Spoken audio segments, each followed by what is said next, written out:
Sinuspende ng North Luzon Expressway Corporation ang pagsingil ng toll fee sa northbound ng Balintawak.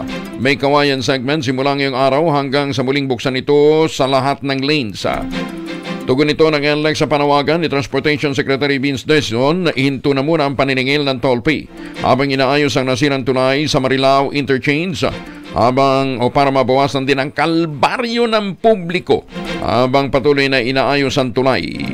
Nagpasalamat naman si Dizon sa NLEX Corporation sa mabilis na pagtugon sa kanilang panawagan na pansamantalang suspindihin ang pagsingil ng toll fee sa mga motoristang dumaraan sa northbound ng Balintawak, May Kawayan. Ayon sa kalihim, ang mabilis na pag-aksyon sa pagitan ng gobyerno at private sector ay nagpapakita ng commitment na tulungan,